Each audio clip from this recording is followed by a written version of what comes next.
सूत्रों के 6 प्रकार देखे।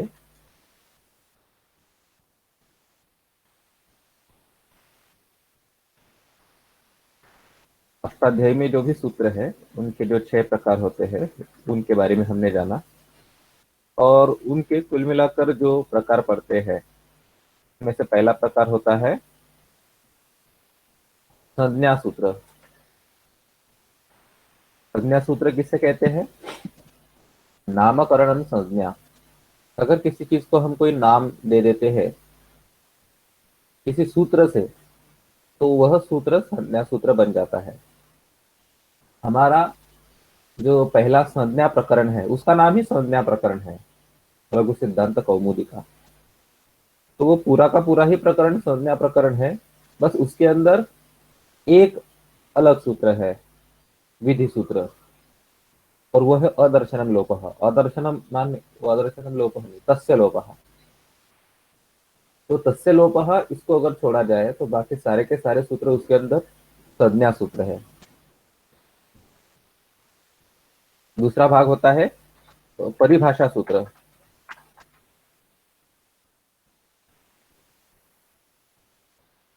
अब परिभाषा सूत्र किसे कहते हैं? जब कोई अनियम अनियम हो जाता है, यानी कभी कोई मुसीबत आ जाती है, क्या करे और क्या न करे, ऐसी जब किंकर्तव्य मूढ़ता हो जाती है, तब हमें सही रास्ता दिखाता है परिभाषा सूत्र। जैसे कि हानि अंतरतमः। उसके बाद हमने विधि सूत्रों को देखा। विधि सूत्र यानी ऐसा सूत्र जो कि कोई काम करने को हमें कहता है, जैसे कि तस्य लोपः। इस सूत्र में हमें बताया कि ये लोप कर दो, अब ये काम करना है। उसके बाद हमने चौथा जो सूत्र है वो सूत्र देखा था नियम सूत्र। अब ये नियम सूत्र क्या करता है? संज्ञा सूत्र हो या फिर विधि सूत्र हो, इन्होंने जो काम किया उनको अपनी लिमिट दिखाता है कि आप लोगों को कहाँ तक पहुंच है आप लोगों की, और कहाँ तक पहुंच नहीं है। ये लिमिट हमें नियम सूत्र बताता है। और अंतिम जो प्रकार है सूत्रों का वह है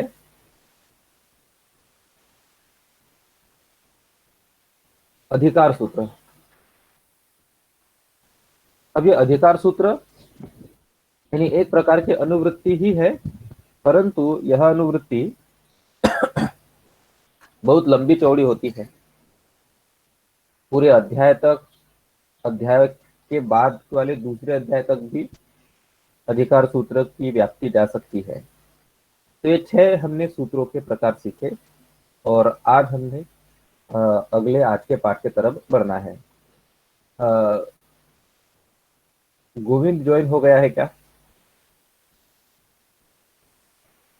हाँ, जी गोविंद सर, ज्वाइन तो है। स्क्रीन भी दिख रही है। ओके, बहुत बढ़िया। तो आज हम जा रहे हैं हमारे अगले टॉपिक की तरफ। बाकी जो हमारा संज्ञा प्रकरण है उसके सूत्र बहुत आसान थे, उनको ज्यादा रिवाइज करने की आवश्यकता नहीं है, वे आप लोग पढ़ लोगे तो भी समझ जाएगा। हम संधि प्रकरण में अब आ जाते हैं। हमारा जो संधि प्रकरण है अच संधि। देखिए, अच संधि जो है हमारे संधि के अंदर, अच संधि का मतलब होता है स्वर संधि। ओके, तो ये जो स्वर संधि है, इस स्वर संधि के अंदर हमने सबसे पहला अगर कोई सूत्र सीखा होगा तो वो है इको यणचि। इस इको यणचि का मतलब क्या था कि इकः यण अचि, ये है। अब एक बात बताना, उस वक्त मैं आप लोगों को भूल गया था कि इस सूत्र में अधिकार होता है संहितायाम का। तो संहितायाम ये एक स्वतंत्र सूत्र है, और पूरा जितना संधि प्रकरण है उसमें इस सूत्र का अधिकार चलता है। बेस अकेला एक इंडिपेंडेंट सूत्र है, और ये सारे बाकी के उसके अंदर आने वाले जो सूत्र है उसमें काम करता है। तो संहितायाम इकः यण अचि, यानी संहिता में जब कोई भी संधि होता है उसी वक्त इक का यण होता है। स्वरों के परे रहने पर।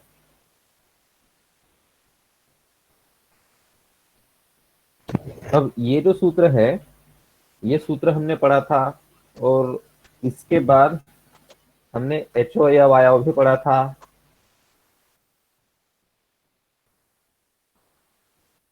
और हमने आद गुणः, और अंत में वृद्धि रेचि, ये चार सूत्र।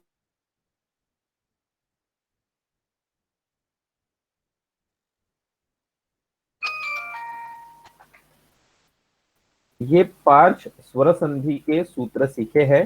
अब हम कुछ अपवाद सूत्र सीखेंगे।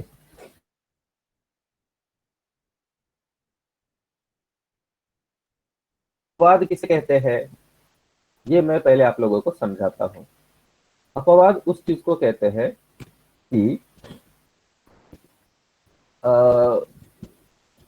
जब, देखिए, ये जो वृद्धि रेचि सूत्र है और आद्गुण सूत्र है और एचो अयवायव, इन तीनों में अपवाद सूत्र काम करने लगते हैं, या फिर हम उसको बाध्य बाधक भाव भी कह सकते हैं। तो इन चार पांचों सूत्रों के अपवाद सूत्र पढ़ाने से पहले मैं आप लोगों को बाध्य बाधक भाव समझाना चाहता हूँ। अब बाध्य बाधक भाव क्या होता है। अब सबसे पहले मुझे एक बात बताइए, ये जो इको यणचि सूत्र है, इस इको यणचि सूत्र के अंदर इक प्लस अच ऐसा होना चाहिए, और इस कंडीशन में ही हमारा जो इक है, इक का यण बन जाता है। अब हम क्या करते हैं, इक में से कोई एक इक ले लेते हैं। तो इक के अंदर चार वर्ण है, आप लोग जानते हैं। उनमें से किसी भी एक स्वर का नाम बताइए, उसको हम यहाँ पर लेंगे।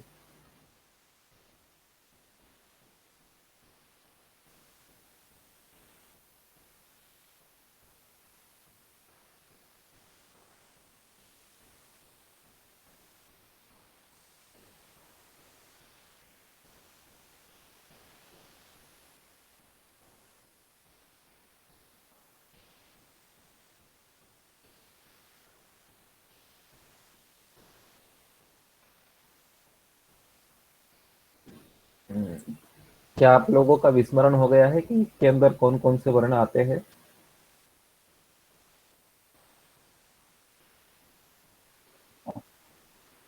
ए ओ रे रे।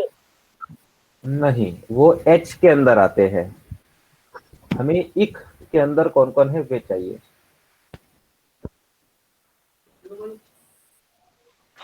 ई ओ हम्म ल। सही है। ये चार होते हैं इक के अंदर। हरिओम। हाँ, हरिओम। दादा, मैंने वही बताया था, ई उ र ल। सही है क्या? हाँ, यही है, सही है। ओके, अब देखिए यहाँ पर देखो, हम ऑनलाइन है, और ऑनलाइन में तो कौन क्या बोलता है, कौन क्या सुनता है।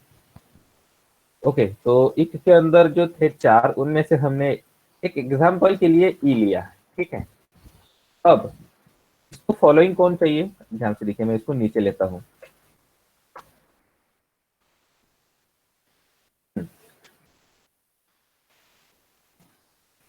तो इक में से हमने एक मेंबर ई को लिया। अब अच में से ही, अच का मतलब क्या होता है, सारे स्वर, अ से लेकर औ तक। तो उनमें से मैं एक स्वर कोई भी ले सकता हूँ। तो अब मैंने यहाँ पर लिया ई। अब ध्यान से देखिए, ये जो ई है, ये इक में से एक है, और दूसरा जो ये ई है, ये भी एक अच में से है। तो अब टेक्निकली अगर देखा जाए, तो यहाँ पर संधि होता है। हमारा जो इको यणच सूत्र है, इस सूत्र की मदद से यहाँ पर हम यण कर सकते हैं, टेक्निकली अगर देखा जाए तो। मैं एग्जांपल भी देता हूँ, देखो।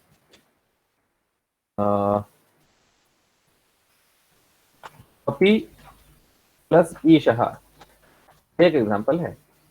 इस उदाहरण के अंदर अगर हमने देखा, तो हमारा संधि कार्य कहाँ पर होता है, देखिए मैं लिख रहा हूँ यहाँ पर पूरा का पूरा। तो पी प्लस ईशः, इस उदाहरण के अंदर हमारा यहाँ संधि कार्य हो रहा है। प को हमने लिया, एज इट इज रखा। अब ये जो प है, पी का हमने विच्छेद किया, प जमा ई प्लस ईश वाला ई हमने नीचे उतार कर ले लिया। बस यहाँ पर हमारा संधि कार्य हो रहा है ऐसा। तो अब यहाँ पर अगर हमने देखा तो ये जो ई है ये इक में से एक है, और ये जो ई है ये अच में से एक है। तो यहाँ पर इको यणचि ये सूत्र हमारा काम कर सकता है टेक्निकली अगर देखा जाए तो। और तो हमने एज इट इज लिखा, तो भी जैसा था वैसा लिखेंगे। अब इको यणचि इस सूत्र के नियम से ई प्लस दीर्घ ई, यहाँ पर ये जो पहला वाला ई है इसके जगह पर हम यण आदेश रिप्लेस कर देते हैं, हो सकता है टेक्निकली देखे तो। यहाँ पर हमने यण को रख दिया और ई एज इट इज रखा, तो भी जैसा का वैसा। अब यहाँ पर क्या होगा, यण, यण का मतलब क्या है हम लोग जानते हैं। यण के अंदर कौन कौन से वर्ण आते हैं,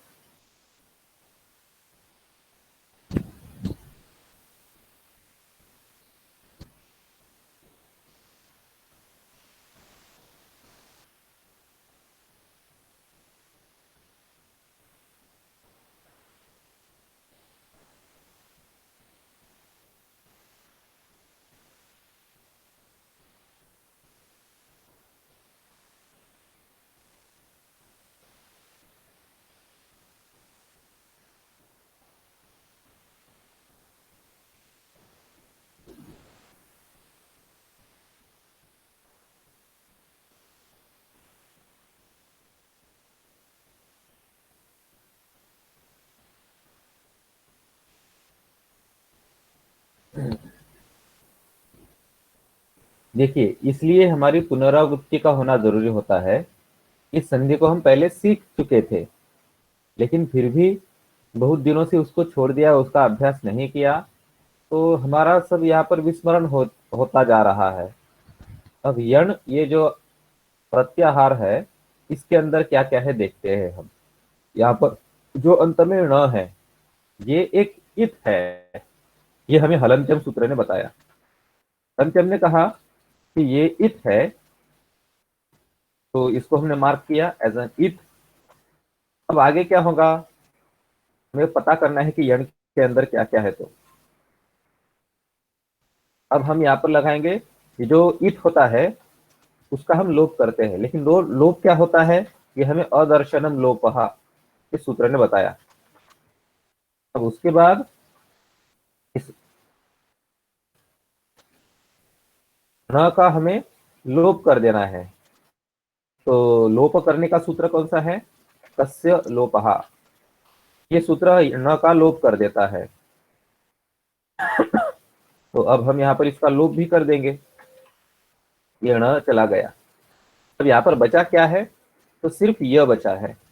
अब ये य का मतलब क्या होता है, तो ये हमें आदिरंत्येन सहिता ये सूत्र बताता है।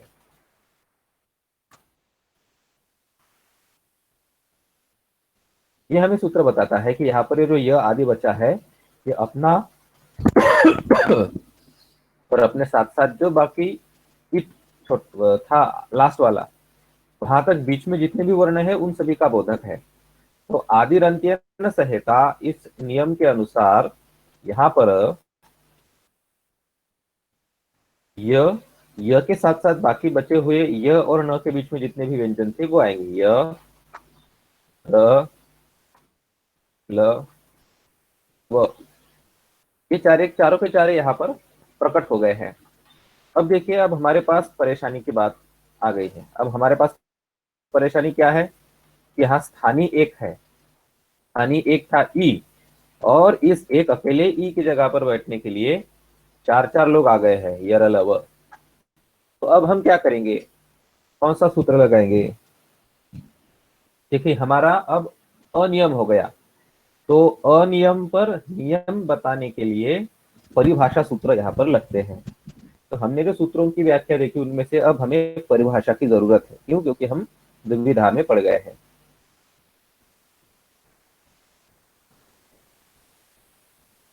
स्थानेऽन्तरतमः। करेक्ट, स्थाने अंतरतम।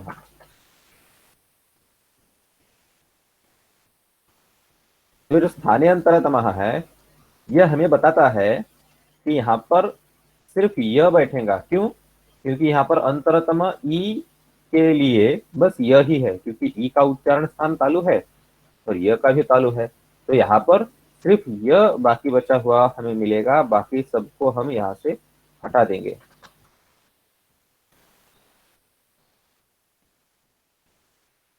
स्थानीयंतरतम के नियम से यहाँ पर से यह हट गया, बाकी सारे रलव हट गए, बस यह बचा। अब हम यहाँ पर इनको संयोग कर देते हैं। अब हमारा काम हो गया है।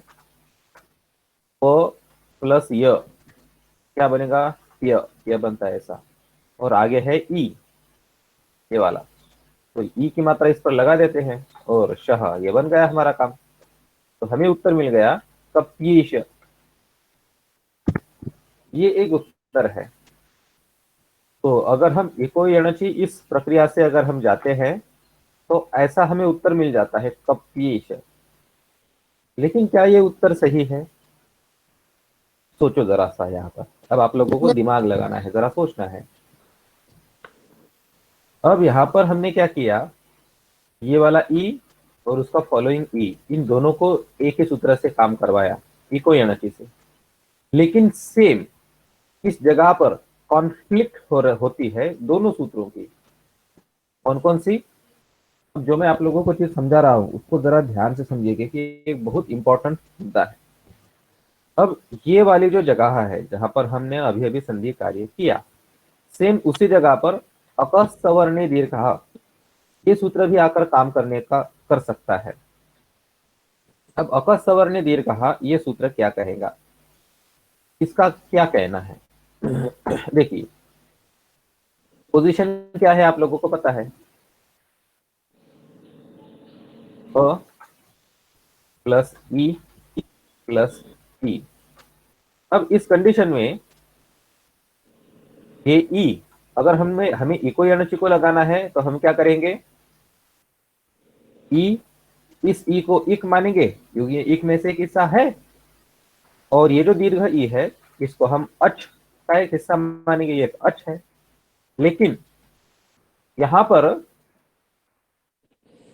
अकः सवर्णी दीर्घ,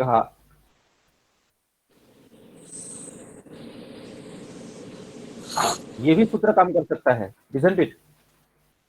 यस तो सर। ये क्यों काम करेगा? हाँ, क्योंकि ये वाला जो ई है ये अक में से एक है। अब अक में से क्यों है? क्योंकि अक का मतलब क्या होता है? अ ई उन और ऋलुक।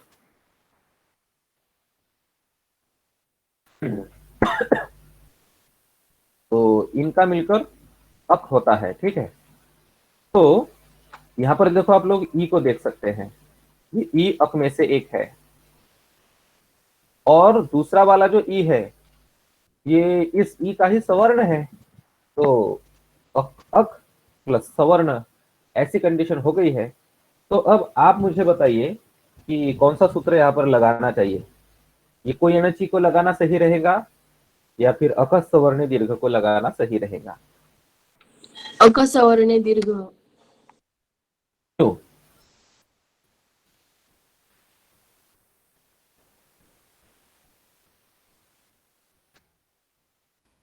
ठीक है, यहाँ पर इको यणचि भी कहता है कि नहीं ये तो मेरी शिकार है, और अकस सवर्ण दीर्घ ये भी कहता है कि नहीं नहीं नहीं नहीं, ये मेरी शिकार है। कॉन्फ्लिक्ट हो रही है दोनों के अंदर।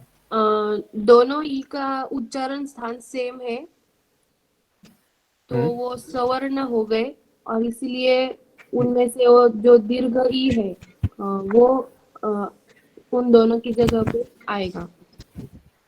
और इसका मतलब ये है कि जो दोनों शिकार है यहाँ पर वो शिकार डिसाइड करेंगे कि मैं किस शिकारी के हाथों मरूंगा। आपका लॉजिक, आपने अच्छा लॉजिक लगाया।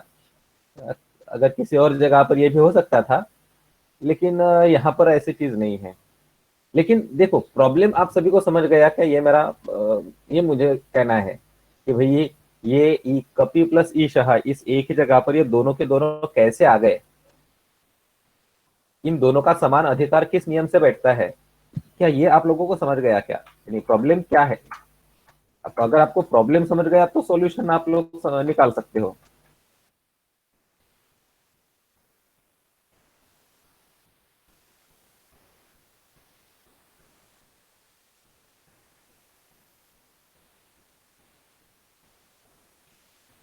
देखिए हमारी जो स्थिति है वो है कपीश, ये सूत्र है हमारा, उदाहरण है कपी प्लस ईशः, ये वाला। अब इसको हम इको यणचि से भी हल कर सकते हैं। इको यणचि का कहना क्या है कि यहाँ पर जो ई प्लस ई ऐसी कंडीशन आ रही है तो इसमें से पहला ई ये इक में से एक है और दूसरा जो ई है ये अच में से एक है। तो इक प्लस अच, इस कंडीशन में इको यणचि लगता है। और जब हम उसको अकः सवर्णे दीर्घः ऐसा लगाते हैं तो ये सूत्र कहता है, अब इस सूत्र का की दलील क्या है कि यहाँ पर जो ई प्लस ई ऐसी स्थिति है तो इसके अंदर ये ई एक अक में से है, अक में से एक मेंबर है। और ये जो दूसरा दीर्घ ई है इसको फॉलोइंग, ये ई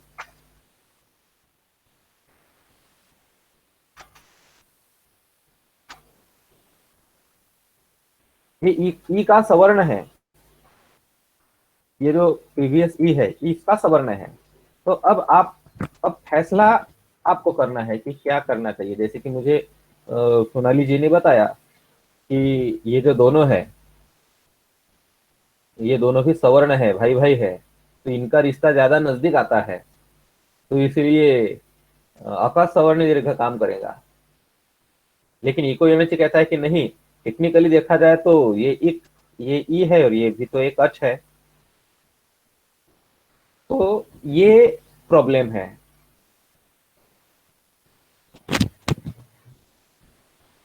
राहुल जी, क्या आपको प्रॉब्लम समझ गया कि इन दोनों का कहना क्या है, दोनों सूत्रों का?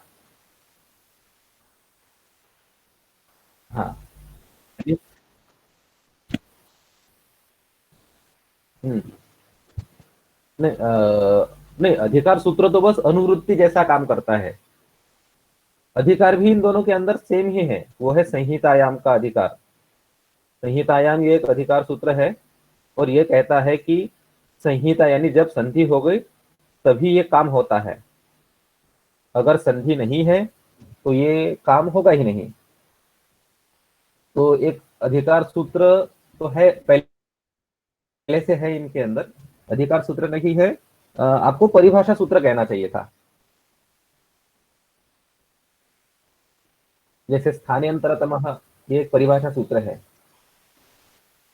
तो देखिए, मैंने आप लोगों को पहले ही दिन बताया था कि बहुत सारी बातें ऐसी है जो मैं पढ़ा रहा हूं, आप लोग बस दिमाग लगाइए, बस सोचिए, जितना सोचेंगे उतना अच्छा रहेगा।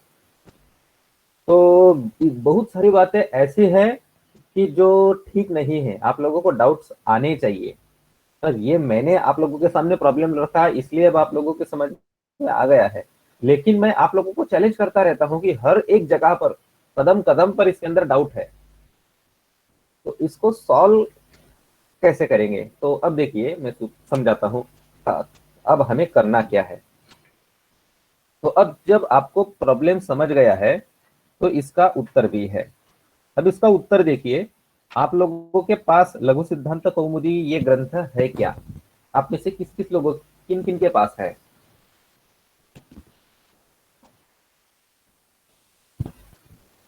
मुझे उम्मीद है प्रतिमा जी के पास होगा। प्रतिमा जी? नहीं, मेरे पास नहीं है, मैंने सीखा नहीं है ये। Okay okay. मेरे पास तो है भाई। दिशा और आकांक्षा, क्या तुम दोनों के पास ये लघु सिद्धांत कौमुदी है?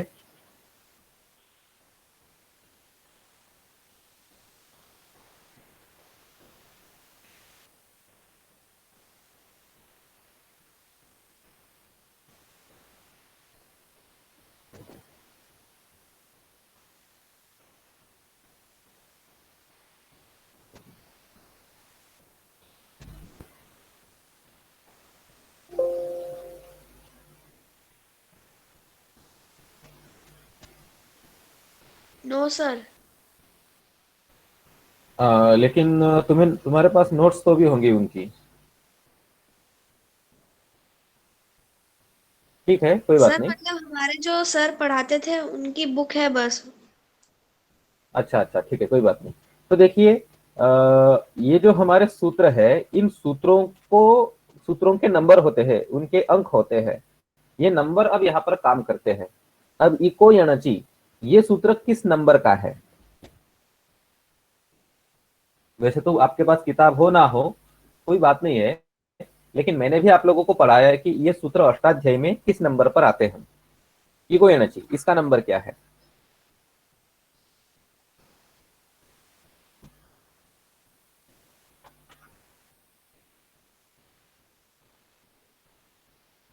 एक नंबर। अ, नहीं, मैं अष्टाध्यायी के क्रम की बात कर रहा हूं। अष्टाध्यायी में इस सूत्र का नंबर क्या होता है? तो कोई बात नहीं, मैं बता देता हूँ, ज्यादा टाइम अब हम वेस्ट नहीं करेंगे। तो ये जो हमारा इको यणचि सूत्र है, ये इको यणचि छठवें अध्याय का सूत्र है। देखिए यहाँ पर जो नंबर है 6, ऐसा नंबर आता है 6, यानी 6, छठवां अध्याय। और छठवें अध्याय का पहला पाद, ये पाद का मतलब होता है क्वार्टर, 1/4 हिस्सा। और छठवें अध्याय का पहला पाद और उसके अंदर 77वां सूत्र है। ध्यान से सुनिए। 6, 1, 77, छठवें अध्याय के पहले पाद में 77वां सूत्र है। और अकहा सवर्ण दीर्घः, ये भी एक सूत्र है। अब इस सूत्र की संख्या क्या है, इस सूत्र का नंबर क्या है? तो इस सूत्र का क्रम आता है 6, 6, 1 और 101, ये इसका नंबर है। अब ये नंबर आप लोगों को कहां से मिलेगा? आपके पास या तो वो ग्रंथ होना चाहिए, वो सिद्धांत कौमुदी या फिर अष्टाध्यायी, तो उसी से हमें क्रम मिलेंगे। तो आपके पास नहीं तो आप लोग इंटरनेट पर जा सकते हैं, और जो मैंने वेबसाइट बताई थी अष्टाध्यायी.com, वहां पर आप लोगों को मिल जाएगा। यहाँ पर सूत्र पाठ में जाना होता है, और यहाँ पर बस आप लोग सूत्रों के नाम देखते हैं। अब देखो, मुझे शंका है कि मैंने जो नंबर लिखे वो सही है कि नहीं, एक बार हम चेक कर लेते हैं। तो पहला सूत्र क्या था? इको यणचि।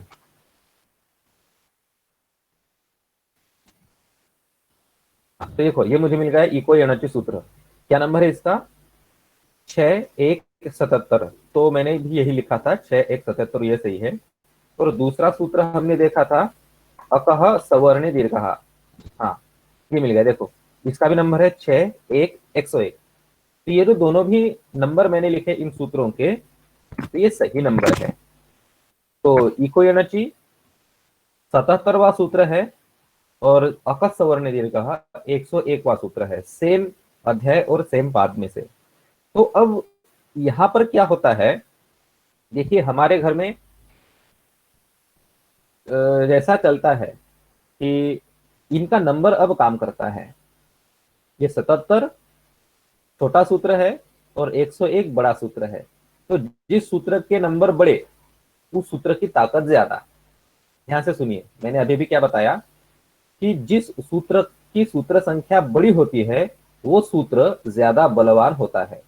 तो अब देखिए, ये दोनों सूत्र हैं, इन दोनों सूत्रों की प्रवृत्ति एक ही जगह पर हो रही है, एक ही कंडीशन है, एक ही पोजीशन है, एक ही उदाहरण है। और यहाँ पर ये दोनों सूत्र कहने लगे कि यहाँ पर ये मेरी शिकार है, कपि और ईश, इसकी शिकार मैं करूंगा। और अकस सवर्ण दीर्घ ये भी कहता है कि इसकी शिकार मैं करूंगा। लेकिन अब दोनों की बात एक ही जगह पर आ रही है, तो इनका नंबर देखिए, ये 77वां है और ये 101वां है। सेम, इनको भी अगर हम देखा, ये दोनों तो सेम ही है, ये भी 6 है, ये भी 6 है। यहाँ पर भी ये 1 है, यहाँ पर भी 1 है, और आगे ये 77 है और ये 101 है। अब इन दोनों से बड़ा, ये बड़ा है, ये ऐसा, ये साइन हम यहाँ पर लगा देते हैं, ग्रेटर देन की। तो अब इस कंडीशन में यहाँ पर इको यणचि, ये सूत्र को बेचारे को पीछे हटना पड़ेगा, क्योंकि इसकी ताकत ज्यादा है। और इस उदाहरण की शिकार हमारा अपसवर्णी दीर्घ ये वाला सूत्र करेगा। और इसीलिए यहाँ पर इको यणचि की प्रवृत्ति नहीं होगी, इको यणचि पीछे हटेगा और ये सूत्र जीत गया। तो आपको अब इस प्रॉब्लम का सॉल्यूशन मिल गया कि कैसे हमें काम करना होता है।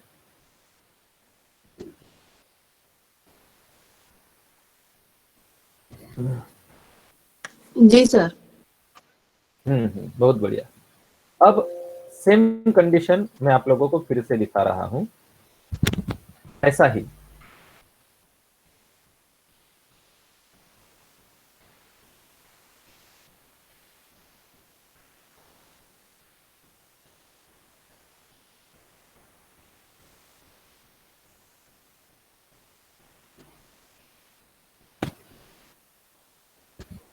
अब ये उत्तर देखिए, ये उदाहरण देखिए।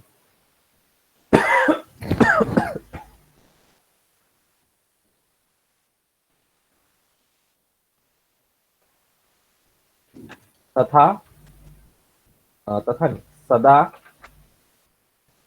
प्लस एव, ये एग्जाम्पल है। अब इस जगह पर दो सूत्र काम कर सकते हैं। एक है अदेंगुणः और दूसरा सूत्र है वृद्धिरेचि। ये दोनों भी सूत्र काम करते हैं इसी जगह पर।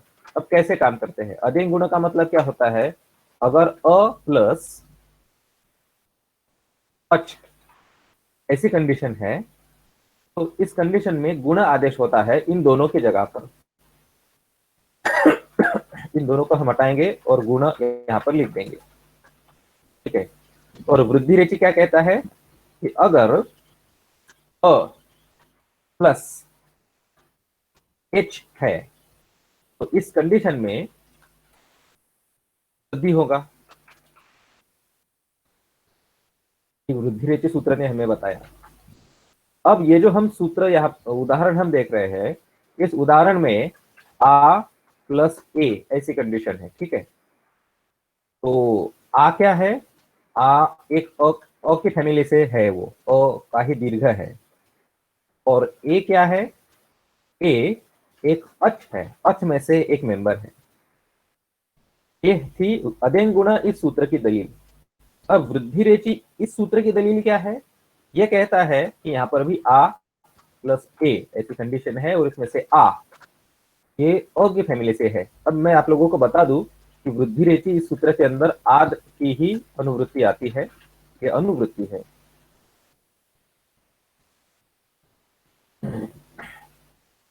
तो ये पॉइंट वहां पर क्लियर हो गया कि ये जो आ है ये अ की फैमिली से बिलोंग करता है और ये जो ए है ये एच में से एक मेंबर है। तो ऐसे ही इन दोनों की दलीलें हैं।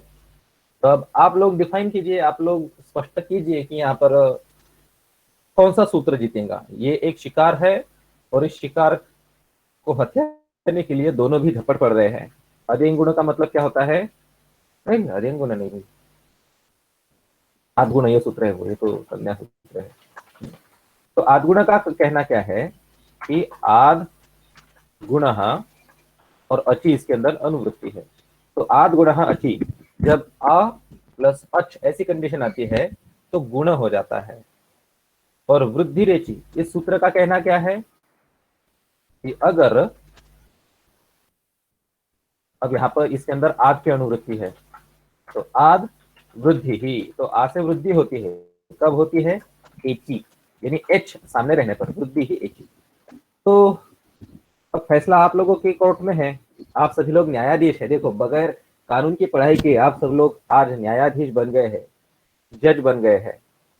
तो आप जज कीजिए कि यहाँ पर किसका अधिकार बैठेगा।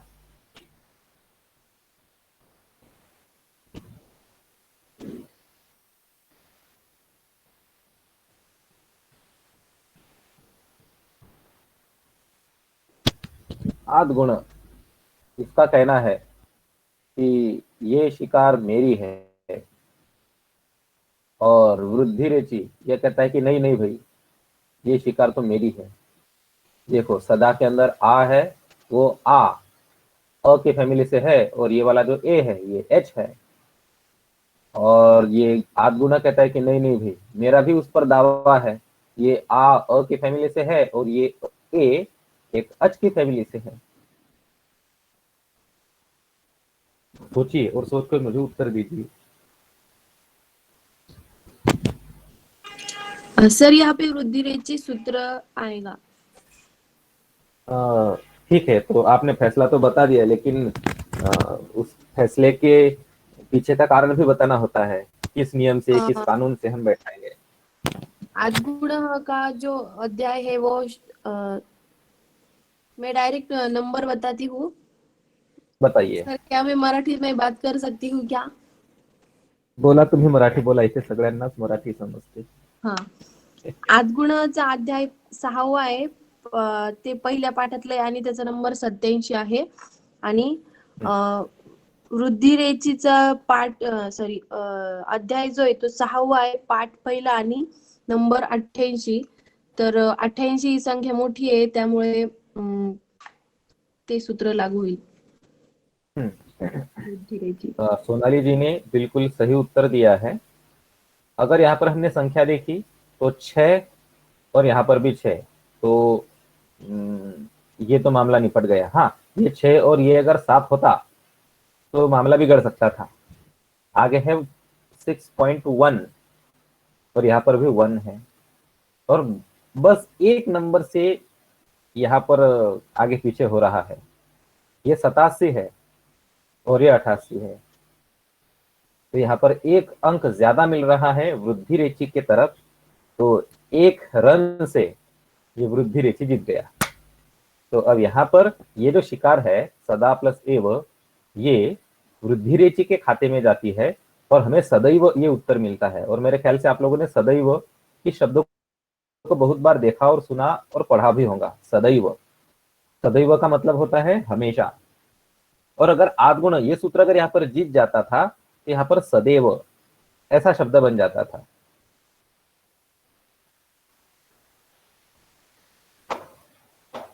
तो आदगुण के मुताबिक सदैव बन जाता था, और वृद्धि रेची की मदद से हम सदैव बनाते हैं।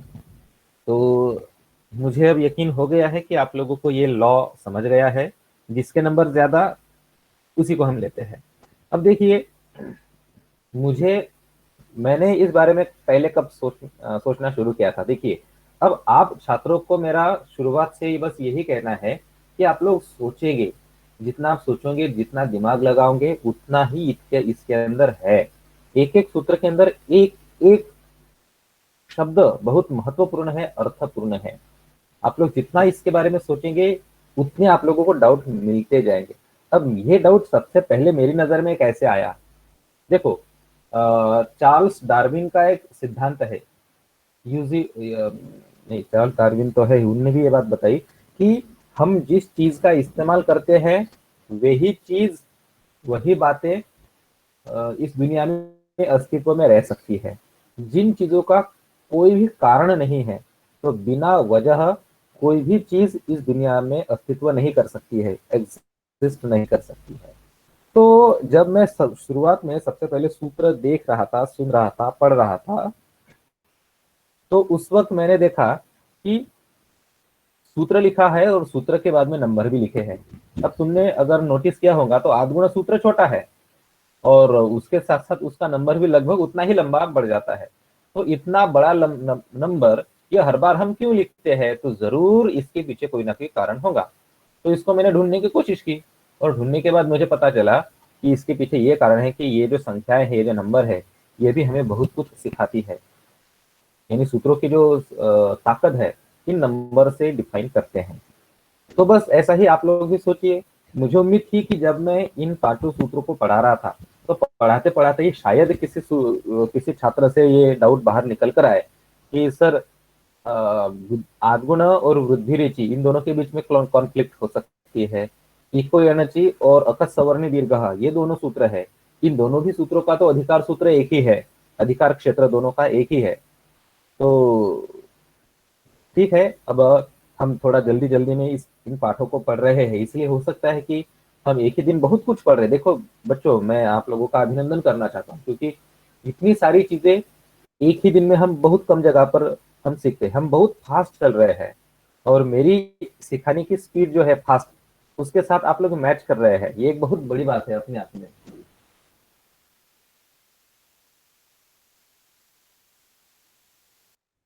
तो इस तरह से हमने आज का पाठ सीखा, और आज का जो पाठ था वो पाठ था कि जब दो सूत्रों में अधिकार के लिए लड़ाई होती है तो उनमें से किसे जिताना होता है और कौन सा सूत्र काम करता है। और आज का समय भी हमारा खत्म हो गया है, और आज का टॉपिक भी खत्म हो गया है, और 5 मिनट शेष है। क्या आपको आज जो हमने टॉपिक सिखाया इसके बारे में कोई डाउट है, शंका, समस्या या फिर प्रश्न है?